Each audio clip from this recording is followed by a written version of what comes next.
안녕하십니까. 링스 발표 시작하겠습니다. 저희 팀의 발표는 동물병원의 영업 데이터를 이용하여 상업의 특성과 주요 입지 조건에 대해 조사하였으며 결론적으로는 빅데이터를 통해서 도시를 분석하는 과제를 하였습니다. 이번 발표의 목차입니다. 인구와 주거, 폐업한 동물병원의 특징, 공업, 도로 같은 측면에서 어떤 요인들이 상업에 영향을 주었는지, 또한 공업과 어떻게 연계되었는지를 알아보고자 합니다.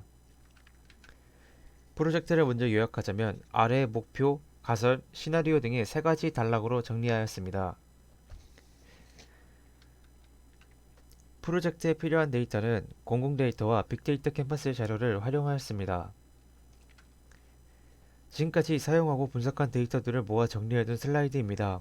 앞으로 우측 상단에 어떤 데이터를 활용했고 기관과 범위, 단위는 어떻게 되었는지를 정리해 두겠습니다. 먼저 인구와 주거 측면에서 이야기하겠습니다. 결론적으로 동물병원과 같은 서비스업은 인구가 많이 있는 곳에 있어야 유리합니다.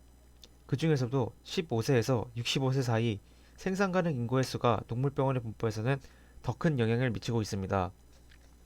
과거에는 충무로와 같은 서울 도심에 동물병원이 많았습니다. 그 이유는 정보의 부족과 사람이 병원으로 찾아가야 했다는 점, 그래서 그러한 곳에 모여 있어야 했을 것입니다. 하지만 지금은 스마트 기기들의 등장과 미디어의 발전으로 얻을 수 있는 정보가 다양해지고 많아지면서 이제는 반대로 병원이 사람이 많은 곳을 찾아가게 되는 것입니다. 또한 앞으로 생산 가능 인구는 줄고 노인층의 인구가 급증할 것으로 예상됨에 따라서 동물병원의 수도 자연스럽게 줄어들게 될 가능성이 있습니다. 주거 측면에서는 어떤 주거 형태가 인구에서 조사한 동물병원 분포와 관련이 있는지를 조사했습니다. 표를 보면 아파트와 비거주용 주택이 상관관계가 있음을 보입니다. 하지만 서울시의 아파트가 압도적으로 많은 것을 보면 아파트가 주요 원인일 것입니다. 더불어서 아파트가 있는 것은 도로 인프라도 정리를 하기 때문에 동물병원 입장에서 보면 두 가지 이점이 생깁니다. 먼저 병원을 방문할 수 있는 사람이 주변에 많이 있는 것과 접근하기 편하게 됩니다. 또한 자동차를 이용하기 편한 곳이므로 동물병원의 입지에 좋은 영향을 미치게 됩니다. 폐업했던 동물병원의 특징은 이제 한 곳이 병원이 모여있을 필요는 없다는 점도 있었지만 가장 큰 원인은 임대료입니다. 서울의 중앙으로 갈수록 임대료는 증가하고 있으나 그에 따른 수익률은 그다지 높지 않음을 보여줍니다. 오히려 이런 곳은 서울을 관광차 방문하는 관광객을 위한 상업 혹은 기업들을 위한 시설이 많이 증가하고 있습니다. 이런 것은 동물병원의 영업에 적합한 입지는 아닙니다. 다만 강남구의 경우 인구, 주거, 상업시설 모두 한 도시에서 해결할 수 있다는 장점이 있습니다. 이는 그렇지 못한 자치구들과 비교해 큰 이점을 주고 있습니다. 또한 수익률상 낮은 편이 아니라는 점은 이러한 장점을 더 가속화하고 있습니다. 공업과의 연관성은 거의 없었습니다. 산업단지가 있는 금천구의 경우 인구와의 관계성은 떨어지는 것으로 보아 공장 주변에는 인구가 모이지 않습니다.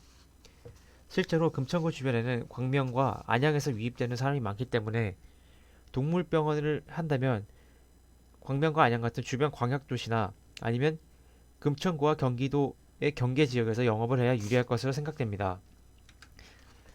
다음은 쓰레기와 관련한 분석입니다. 도시가 크고 사람이 많다면 당연히 쓰레기는 많이 배출되게 됩니다. 실제로 인구와 상관관계를 보면 의미 있는 결과를 갖게 됩니다. 또한 아파트를 짓기 위해 도로와 같은 인프라를 정비했다는 점, 정책적으로 쓰레기 분리수거를 철저하게 한다는 점으로 보면 아파트와 도로가 많아질수록 청소 구역도 증가하게 됩니다. 이는 많은 쓰레기가 배출되는 것으로 판단할 수 있습니다. 하지만 공업과 상업은 쓰레기와 연관성이 적었습니다. 공장이나 백화점에서 나오는 쓰레기보다 사람이 배출하는 쓰레기가 결정적인 요인이 됩니다. 하지만 공장이 많은 강서구는 주요 광역도시와 서울의 통로가 되는 역할을 하기 때문에 폐기물 처리장이 있는 인천으로 가기 전 처리 시설이 있고 또한 인천으로 가기 위한 통로로 작동한다는 점으로 보아서 압도적으로 높은 것을 보여줍니다. 다음은 경제활동량 측면에서 분석해 보겠습니다. 카드 이용 건수나 금액은 도심과 강남 지역에서 높음을 보여주고 있습니다. 그 외의 도시들은 서로 비슷한 수준이지만 평균 이상을 넘어가지 못하고 있습니다. 도시의 경제 활동량을 높이려면 유동인구를 많이 끌어올 수 있는 조건이 되거나 인구를 많이 보유해 경제 활동량을 늘려야 합니다. 동물병원과 같은 서비스업도 이러한 경제 활동의 흐름에 따라 분포가 변화하는 것입니다. 결론적으로 보자면 동물병원을 분석하면서 지리적 환경적 요인과 주변 도시의 상황도 고려해야 한다는 것입니다. 아파트, 도로, 오피스 단지처럼 도시 내부에서 거주 인구와 유동 인구를 많이 확보하는 것이 결국엔 동물병원과 같은 상업에서도 유리한 조건임을 알 수 있었습니다. 하지만 이러한 개선 방향은 정책적으로 비용적으로 매우 많은 손실이 발생할 수 있고 예상하지 못한 일이 발생할 수 있습니다. 이는 앞으로 10년간 지어질 신도시와 연계하여야 한다는 점을 알려줍니다.